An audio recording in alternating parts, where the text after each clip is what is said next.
Hey, how's everyone doing? I want to start doing a YouTube chess series of where I kind of teach you guys how to get better at chess.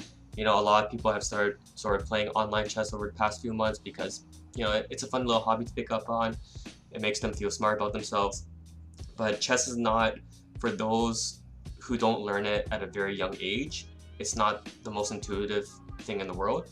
It's a simple game, right? It's only played on 64 squares, but it's one of those simple to learn games but really hard to master. Just a disclaimer, my online peak blitz rating is around 1800. I'm just a bit over 1700 right now. My peak online classical rating is around 1900. So if you're if you're a player who's over 1900 elo already, then you probably wouldn't learn too much from my channel. But for those who are just really starting to get into chess, I really enjoy teaching, and I've been playing chess for a few years now. So I think that I could give some really insightful advice, and not something that you can necessarily just read off a book, because you may have a lot of questions, and coming from someone who was just a beginner a few years ago and who has learned quite quickly, I think I could give some valuable advice. And sorry for my green screen at the back. I know it's a bit not that it's malfunctioning, it was not set up properly to work. I did a DIY green screen to kind of save me, almost $100. I might make a video on that if you guys are interested. Obviously, it's not as good as the real thing. Where do we start with chess? I'm gonna assume that everyone kind of knows the basics already. Yeah, so let's just get into chess theory right now, some very basic chess theory. Like anything that you do, whether it's sports, music, English, there's always some fundamental theory that you need to know, right? It's the nature of it, and if that's something that no, I just want to play for fun. Well, I'm telling you, like, the better you get at this game, the more fun it'll be. If you're bad at music, it's not going to be fun, and sort of the same thing, right? If you're bad at chess, it's not going to be that fun. It's still fun, right? If you have some basic level of understanding. First theory that we're probably going to cover is sort of controlling the center. What do we mean by the center? Predominantly, we mean these four squares right here. So as you can see, as the name suggests, it's at the center of the board, and this area causes a lot of tension because if you just look at the orientation of the board from the get-go, what do you notice right away? You notice there's a distinct symmetry between obviously both sides. So the bishops are kind of here, here, the knights are kind of here, the rooks, and obviously the 8 pawns that kind of start out in the second and 7th ranks respectively. So having that symmetry is really important. Really, the only asymmetry you have is with the queen and king. So because the queen and king are the most important pieces in the game, there's naturally a lot of tension once these 4 squares are kind of occupied. And as a result, you want to control those 4 squares. Now you could expand the center a little bit by sort of kind of just expanding it like this to 8 squares. Maybe some people even consider a 4x4 square like such. But for the most part, when people talk about the center, they mean these 4 squares. Ooh, I can't lie chess. And these 8 squares. Primarily the 4 squares. So how do you control the center? The most common opening moves from white, probably in order, and statistically I don't know, but from my thousands of games that I played, e4 is probably number 1, d4, knight f3, oops, knight f3, knight c3, c4, g3. Why? So what do all these moves accomplish, right? You'll kind of see that all these moves are trying to occupy the center. So physically, this pawn is like literally in the center of the 4 squares that we're talking about, or in some cases, the 8 squares that we're talking about. This pawn is literally sort of barricading that square, but more importantly, it protects, it attacks and protects the squares that a pawn does. So pawns capture diagonally, so like this. So for example, if black had the same understanding and wanted to occupy the center himself, he would try and sort of target these 4 squares, right? So as black, you could play something like d5, because d5, similarly to e4, occupies one of the 4 central squares, which is a key idea in the opening. And it also attacks these center squares that we're talking about, extending to the 8 squares that we're talking about. But in this case, because white already had his pawn there, he can sort of capture, and you can kind of see that black no longer has control of sort of the central squares. And this opening is an uncommon opening, but it's definitely playable. Usually it's followed by sort of, it's called a Scandinavian defense. We won't get into it that much. It's usually followed by queen here, and then something like either d4, knight c3, and etc. We won't get into it too much because I really want to cover the fundamental basis of chess.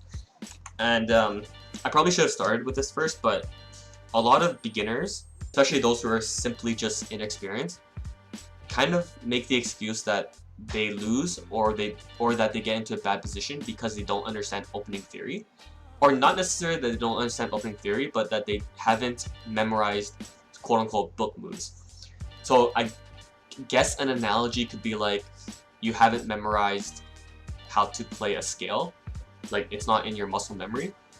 But I guess once you know how to play a scale, you could play any scale regardless of where your starting note is. So if you're starting on an A or a B or a C, you could just play a scale like that because that's how the fundamental theory works.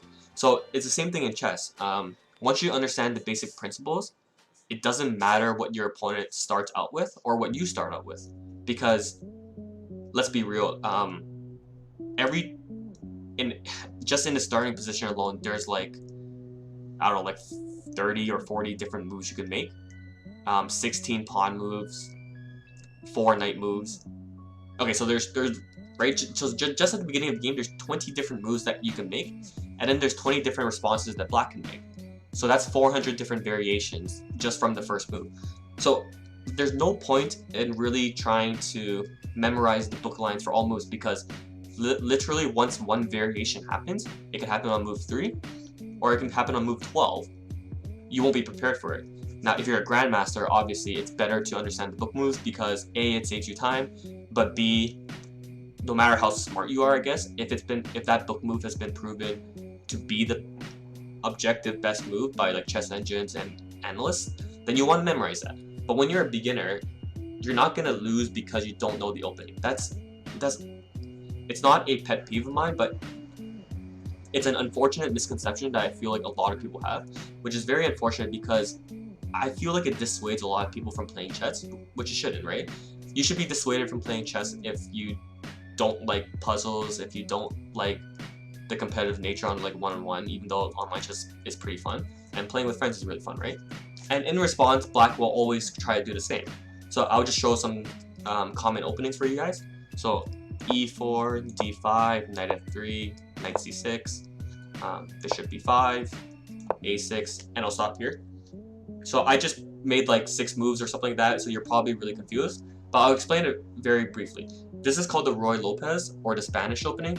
It doesn't matter that you don't know the name. It's one of the most common openings if you play e4, as both a white and black player.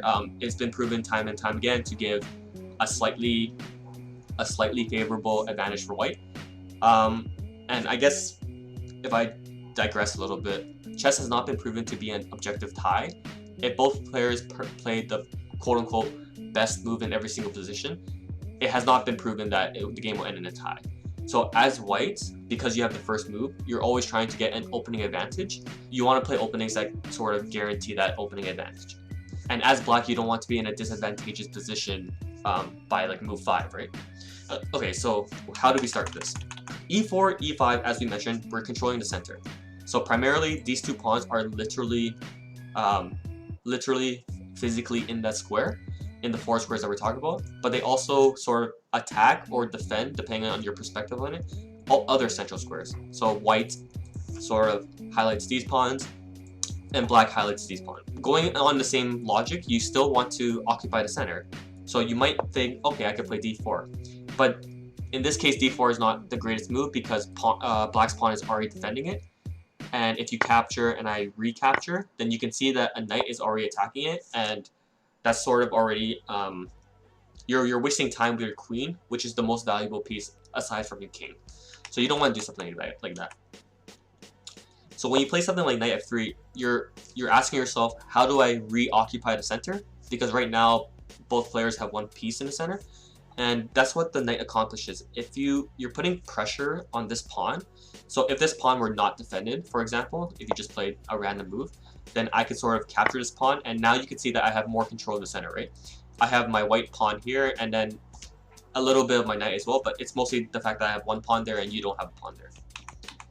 So as black, when you see this, your answer is to, okay, I still want to occupy the center, so how can I do that? But I can do that by protecting my pawn. So that's why knight c6 is played. In addition to protecting your pawn, it adds an extra benefit of attacking this central square. So as white, conceptually the same thing.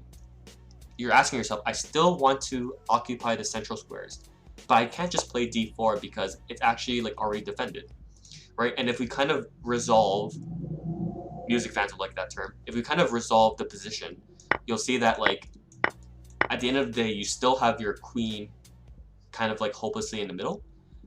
The pieces are even, but now your queen is just exposed, and you don't like you're losing your minor advantage that you have early on for no reason, right? So if you kind of, okay, so let's take a step back. Was there any point here where we had to memorize a move? I don't think so. In every single step of the way, we're just asking ourselves, how do I centralize and control the center? And by doing so, I could do it with my knights, because once you move your knight, you can see that the L shape is sort of it converges on the center. If you kind of like thinking abstractly or with math terms, it converges in the center. Whereas something like, I don't know, like a pawn move on the side, it doesn't converge on the center. It doesn't really diverge, but it's not eyeing on the center, right? But the central pawns are, and the knights are. That's why you see in so many early games, you see the knights move a lot. Okay, so my point is, I don't think in any, for the first 4 moves so far, 2 moves on each side, I don't think either player has had to memorize a move per se. So now we have bishop b5. Conceptually, what is it doing? It's putting pressure on this knight so that if this knight were removed from the equation, right? So if I just made a random move and I kind of removed it from the equation and you sort of took back, now this pawn is isolated and it's kind of alone. It's not isolated, sorry, that's a bad term, because that's an actual chess term. It's unprotected. So now the knight can hypothetically take, and I know a lot of you better chess players are like, oh no, you could play like queen d5. Yes, like you could play queen d5, but I don't want you to kind of understand that like, wait a minute, he could play queen d5, so I shouldn't capture the pawn. No.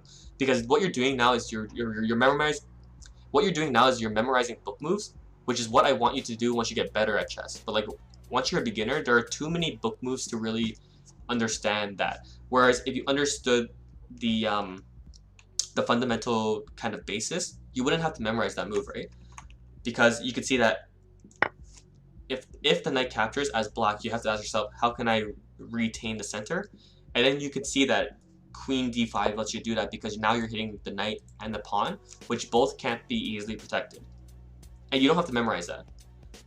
It's faster if you memorize it, but as a beginner, there's no point in memorizing that, right? But treat that concept, right? I applied pressure to this pawn with my knight because I want to control the center more. You defended it with your knight, makes sense. And now I want to remove your defender so I can take your pawn. Removing a defender is a very common term in chess.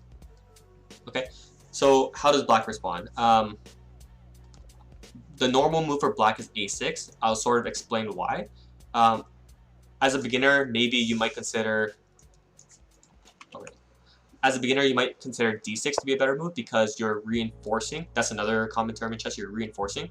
You're reinforcing your pawn so that obviously if this knight is gone, then the pawn is still protecting this pawn, and my knight can't capture. Now there's like theoretical problems with this because now you've exposed yourself to something called a pin.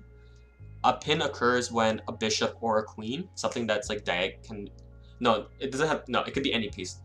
It could be a bishop, queen, or rook. It's when your piece or your opponent's piece is attacking another piece that makes it such that it can't move. That was probably worded poorly. So, for example, my bishop is pinning his knight because his knight cannot move now, because his knight moving is an illegal move because his king is in check, right? But you can also have pins that would not be, I don't know what the term is, like an illegal pin. You could have pins that would not require an illegal move from the opponent. So if I just played a random move like this, for whatever reason, if you moved your queen there, it's a bad move, I understand, demonstrating. Your queen is now pinned, right? So what's an example here? If I'm white, now if I'm black, if I move my knight, it's a legal move, but it's a bad move because now my queen is exposed. That's what a pin is. When your pieces are pinned to a position because they can't move for whatever reason. Okay, so very simply, d6 is theoretically it's a fine move. Again, I don't want you guys to memorize moves, but I just want you guys to see the logic. But the logic that why most people wouldn't play it is because it pins your knight, right? And exposes your king. It's a completely fine move. Like, you could definitely get a playable position with this. It's not losing or anything, but what else can we play? Okay, we could also play something like knight f6. Why? Because if I lose this knight and I lose this pawn, because if I lose this knight, which in turn leads to me losing this pawn, I have pressure on this pawn to capture. And again, this is a very common move. It's one of this setup right here, these exact 3 moves by each side, was probably the most common opening sequence that was played in the World Chess Championships for the past few years, statistically. It's called the Berlin. So it's a variation of the Roy Lopez, which is like the Spanish. This setup is the Roy Lopez, or the Spanish. You can deviate from it by playing something like, a6 would be like the traditional Roy Lopez. I don't really know the name. But once you play knight f6, it's called the Berlin. Again, you don't need to memorize that. My point is, you have to understand which moves could be viable. This move is viable because even if I lose these 2 guys, I get this guy, right? So we're good there. Okay.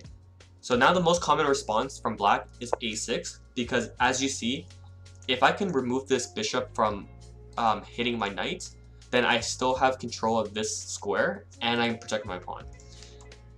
So what does white do? Again, you're still trying to control the center. So you have multiple options, right? I can keep this pin, which is the most, it's not a pin, sorry. I can keep this tension, which is the most common move, by playing bishop a4. It's a reaction, and it's an action followed by a reaction, right? So I'm kind of doing bishop a4, and now black is going like, oh, well, I don't really want to lose my knight. So now I play b5, right? And now your bishop is still there. So, okay, what's the perspective here? If you're white, what did you accomplish? As white, you accomplish you force your opponent to make 2 pawn moves instead of developing his pieces. That's another concept I'll get to later. Developing your pieces is just getting your minor pieces, which are your knights and your bishops, to squares that are useful to control the center. That's why I need to start with the center first. You can see now that if you kind of look at it from a utilitarianism perspective, that you can't really look at it like that, but like, in exchange for moving your pawns twice, I got my bishop here. That's the way I see it. So is it bad for black? No, not necessarily, because you guys are still controlling the same amounts of squares, right? Because this pawn was already controlling the square anyway, so bishop like that, it's a reinforcement, but as black, you're not really losing anything, and this is like theoretically proven to be completely fine, right? Okay, so as black, what else could you play if you place that? Again, you could still follow by playing knight f6. Even I don't memorize the variations. Like, it will transpose. Transpose is a common term in chess. It will transpose into a variation. So this might, the Roy Lopez might transpose into the Berlin defense, or you'll have names like, it's called the Roy Lopez or the Spanish defense, and then with a variation, so the Berlin defense variation. I'm not sure if that was accurate, but like, you'll see that a lot. Okay, right, so as black, you could play b5 because you're trying to accomplish the same thing by protecting the center. Because if the bishop's not there, you're doing that. You can play knight f6. I've already talked about this. You're applying pressure to this pawn. You could play something like like bishop c4 or c5, sorry, because sort of the same thing. If you lose this knight, you lose a stronghold on this square, but by putting your bishop there, you have a stronghold on that square now. And sort of, okay, this is common enough that I'll kind of show. If you ever take here, which removes the defender of this pawn, you can't actually take with a knight here, because you'll see some every time you see like a knight taking in this specific like board format, you want to move your queen here because it applies.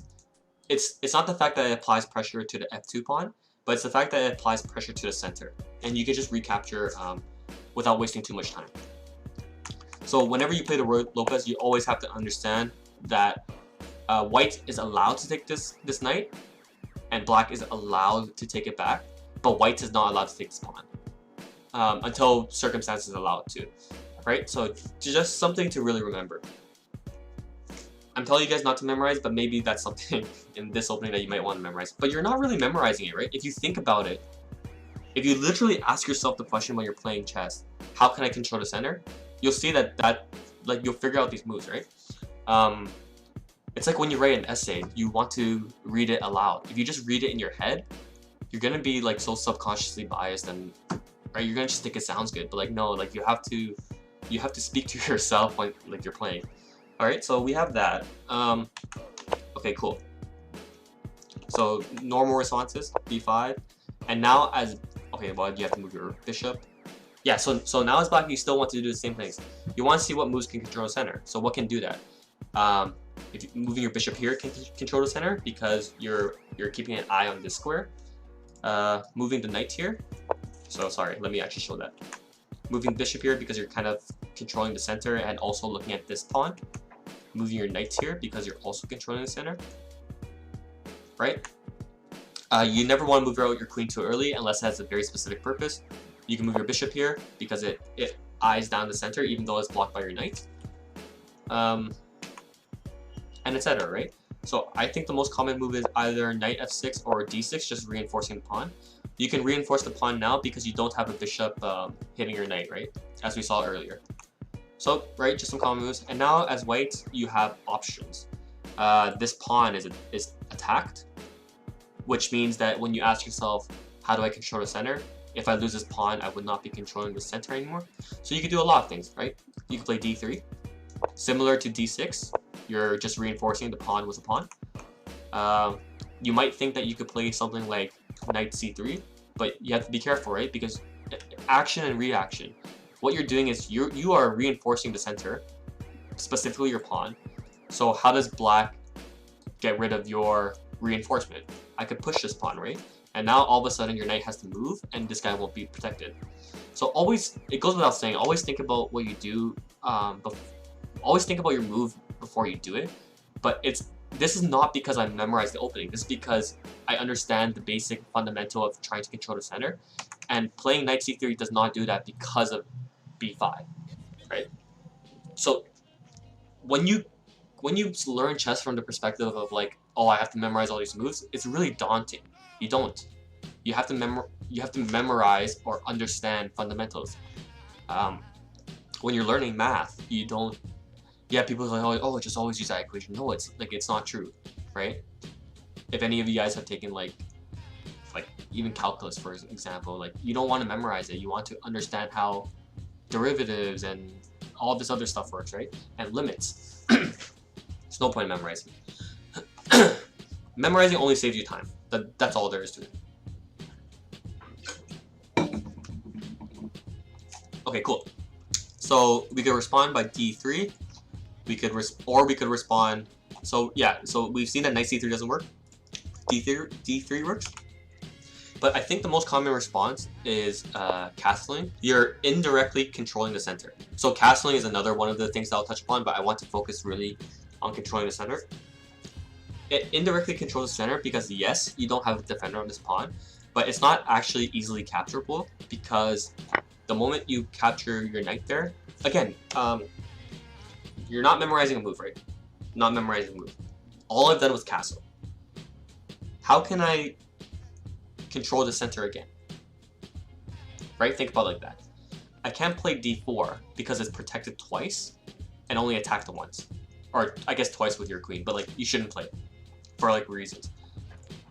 I can play d3, which kicks the knight, but I don't have any, or where this knight move is not important for this discussion. But I have nothing additional targeting this pawn, right? This knight's already protecting it, and I'm only attacking it once. Okay, so what else can I do?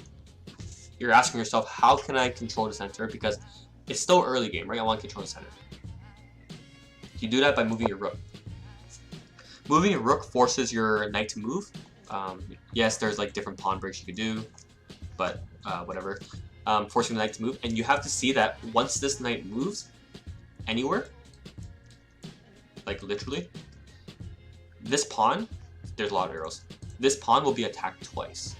So it's defended once by black's knight here, and it's attacked twice by your knight and your rook, right? So that's something to really understand.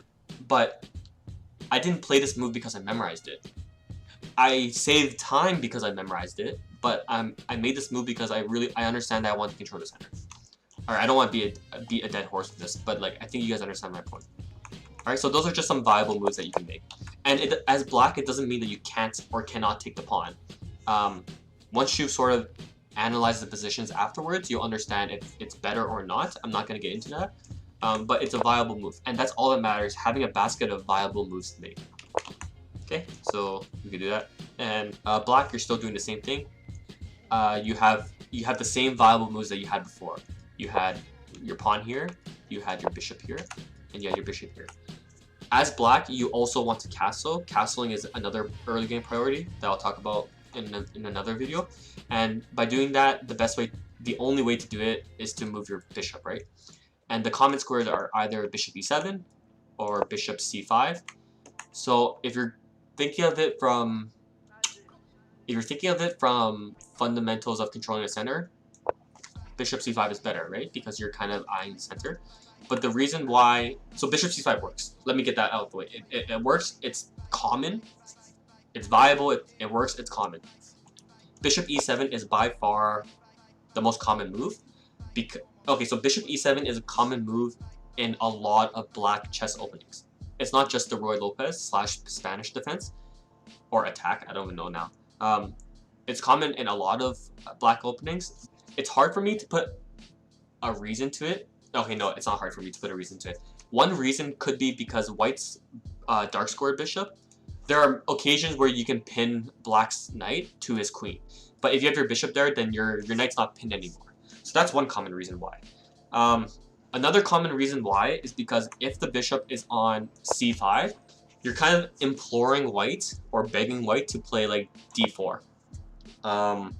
Obviously, like, you have 3 defenders and I only have 2 attackers, so in this situation it would work.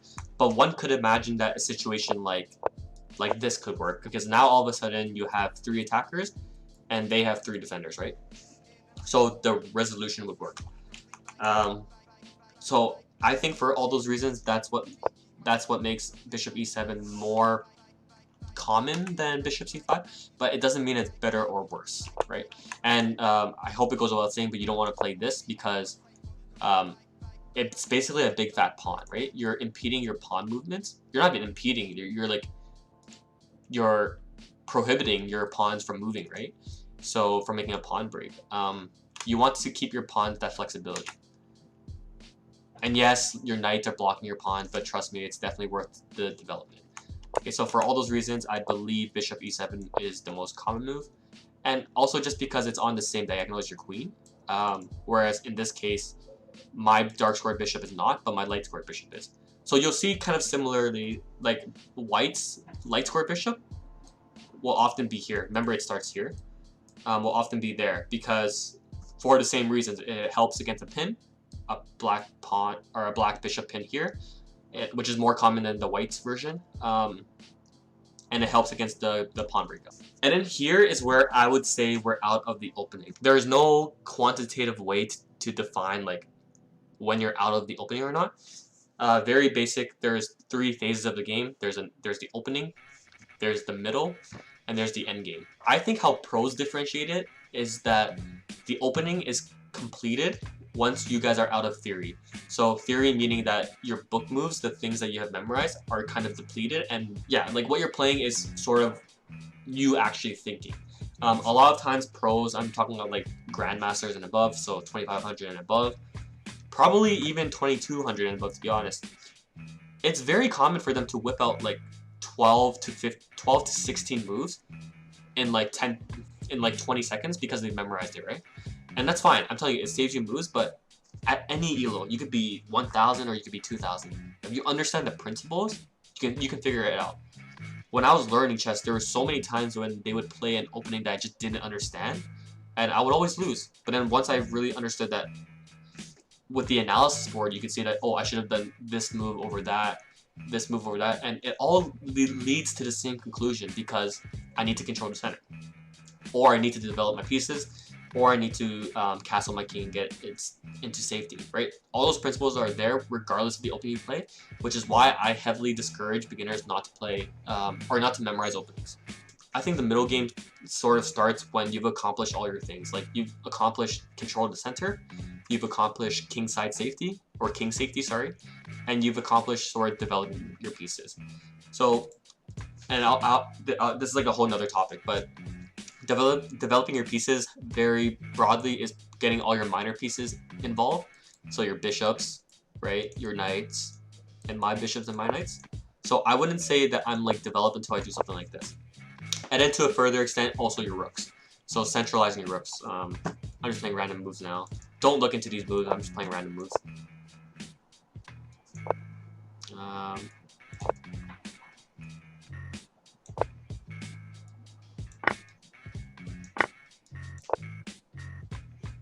So just as an example, don't look into the moves. Just an example, this is what I would consider like fully developed. Every minor and major piece has moved once, except the queen. So like, yeah, if you want to be like technical about it, yeah, I guess you have to move your queen, but I would not say that this is where the middle game starts. I would say the middle game started, for beginners, I would say the middle game started here, but for slightly more like advanced players, I would probably say it started like around here. And obviously for like Grandmasters, for them it probably starts like when you're fully developed, like here. This is probably where it starts.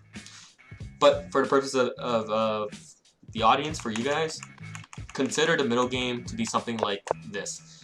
And like obviously as you play thousands of chess games, you'll just be able to identify when you're out of the opening. It's not that important that you know that you're out of the opening, but I don't think like this when I play chess, but once you're out of the opening, your opponent is more likely, you and your opponent are more likely to mess up because there's less theory moves that you know, right? So this is kind of deep, but like if you feel like you're a player that's just like bad at memorizing, or you're just like stubborn and unwilling to study, then you want to play things that get you out of the opening as soon as possible, or play like uncommon openings that are sort of like theoretically and analytically worse. But if your opponent hasn't memorized these book moves, then you might be better off. But again, any good player doesn't need to memorize. I need to be careful. Any good non-professional player or anything close to that, like say anyone under like 2000 like me, you don't have to memorize book moves. And I'm being completely honest there. You memorize them naturally anyways. Yes, you should study. You memorize them naturally anyways, but to get like to a decent elo, no, you don't need to. Right, so let's get that out of the way. Okay, so I've only shown you guys one opening. There's so many different openings that you could play. They all accomplish the same thing, and I spent sort of more time dissecting and analyzing the Roy Lopez, but I'll just show you examples of what other openings could be. I'm just gonna stop here. I'm not saying that's where the opening ends, but if we kind of look back at every single move that I did, every single move was to control the center, right? Or to alleviate tension off the center. So pawn to d4, pawn to d5, it's the same thing as pawn to e4 and pawn to e5 that we just saw in the Roy Lopez. c4, I'm trying to resolve this tension so that this pawn can't actually control the center. I think I started with knight f6, but it doesn't matter. It's like it accomplishes the same thing. You're trying to control the center. Here, reinforcing the pawn. This bishop, I'm pinning your knight against your king because once this knight is gone, there will be less pressure on these squares. castle, kingside safety, e3 reinforcing my central pawn, which like kind of extends to these 8 squares that I've alluded to many times in this video.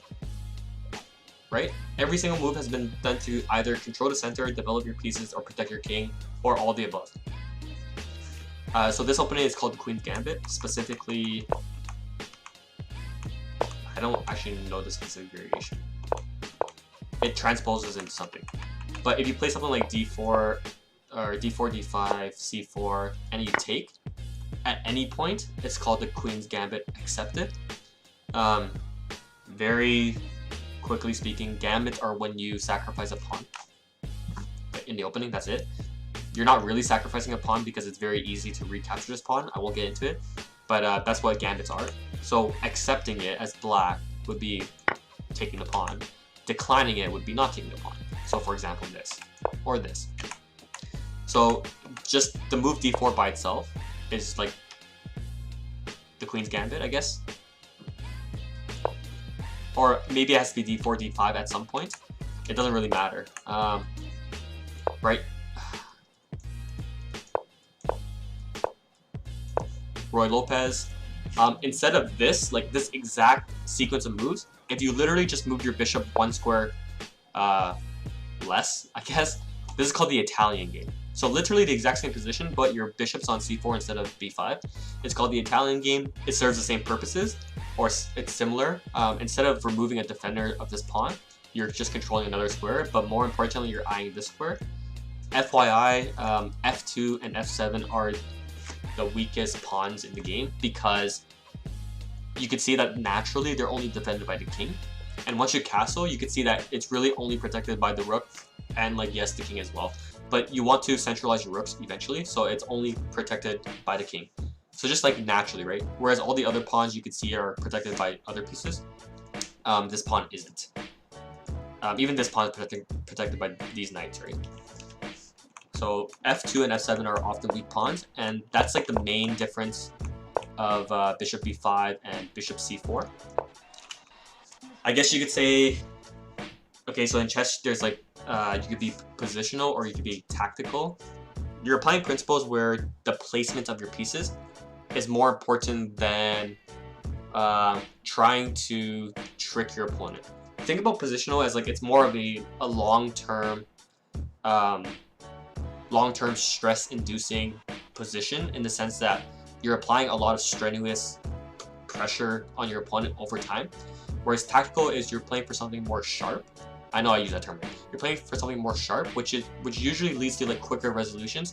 And there's like, not that there's less tension, but that there's more opportunities to resolve the tension. I don't know if that makes sense.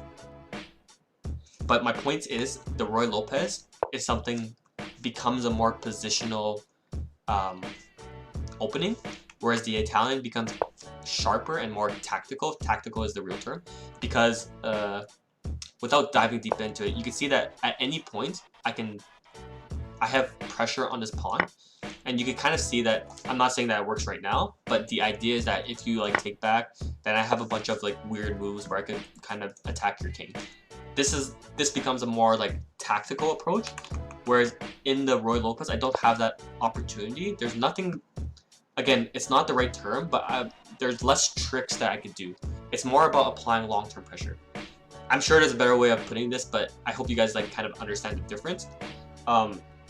If you play like soccer, yeah, if you play soccer, you should know what I'm talking about, right? You could play more positional soccer by being sort of, you care more about your possession rate, you care more about how accurate your passes are, you care more about being in the right formation rather than taking risks and going out for breaks. Whereas if you're more tactical, you might make more risky passes, you might send lobs or aerials, whatever, I'm sorry, bad terminology, you might play a more offensive formation. It's the same thing in chess, right? You're playing more long-term pressure versus like short-term, like risk and reward. You need to know both to be good at chess. You can't just be good at one and not good at the other. Whenever you have something like this is called a fianchetto or a fianchetto. It's Italian, so I don't know if it's chetto or kettle.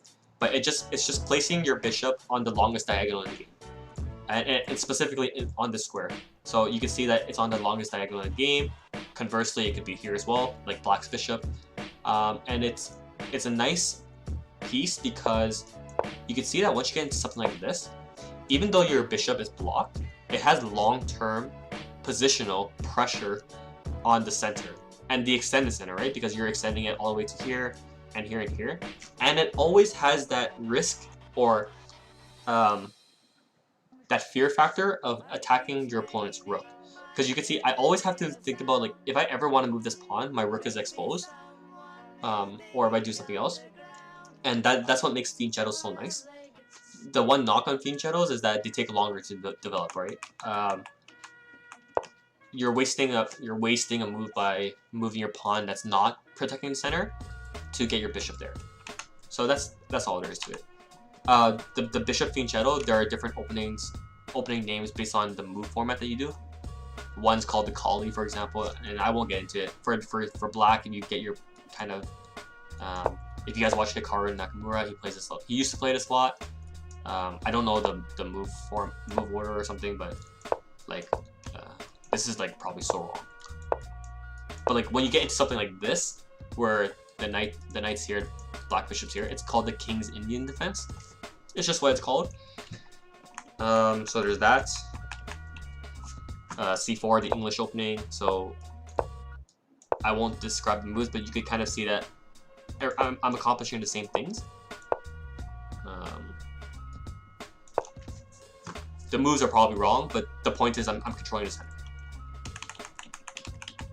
And right, so yeah, there's a bunch of different like chess openings you can do, but the most important thing is not to memorize it. Okay, go ahead and memorize the Roy Lopez. If you play like me or literally any other friend that knows that you only study Roy Lopez, they'll just play something else. Even if they don't know that you study Roy Lopez, the moment you play it, and let's say you win, I want a rematch. And I'm like, damn, this guy knows his Roy Lopez theory. I'll play something else. What are you gonna do? But if you're just good at chess and understand the like basics, doesn't matter, right? Once you get good, then yes, like start memorizing. But for now, okay, so here I covered, I guess, the first fundamental of controlling the center, and I've alluded to developing your pieces and protecting your king. So those will probably be shorter videos, but in my opinion, the most important one is controlling the center. Oh, I guess I didn't talk about it, but if you have more control, I should have started with this. Sorry. If you have more control of the center, inherently you have more space, because let's say your pawns are here, and their pawns are here, then you inherently have basically 5 rows of the board versus your opponent's like 3 rows. That's not really how that works, but the point is, because you have more space, you have more options for your pieces to jump around. And this is especially important for your knights, because in general, and I know I'm alluding to so many different like theory points, but I'm just letting you guys soak in knowledge. Knights are better in closed positions versus open positions, and all that means is that closed positions, there's just not a lot of space to move around, and open positions, there's a lot of spaces to move around. Even though every single piece is still on the board, this is fairly open because there are so many different squares that your pieces and Black's pieces can move to, right? Like nothing's like occupied. But once you get into like a very closed position, which you could get from the Roy Lopez, there's less opportunity for your pieces to bounce around, and this is where knights thrive more often. I don't know where I was going with this, but yeah, like these are all different videos. Like, yeah, but I promise you guys, if you soak in the information in this video, like you will instantly be a better chess player. I recommend you guys checking out my queen odds or my rook odds game. Odds just means that you're playing handicap. So I played Kenny, another YouTuber, without my queen and without my rooks, or without my rooks in different games, and I have to adjust the opening because there are different things that I can or can't do. But there's no way I could not possibly have won those games if I didn't understand opening theory, and that's different from memorizing moves. Yeah, so I'm beating a dead horse here, but I really hope that helps you guys, and I'm gonna continue this series hopefully. Sorry again for the green screen, but I think it helped, or I think it was better than no green screen. All right, thanks.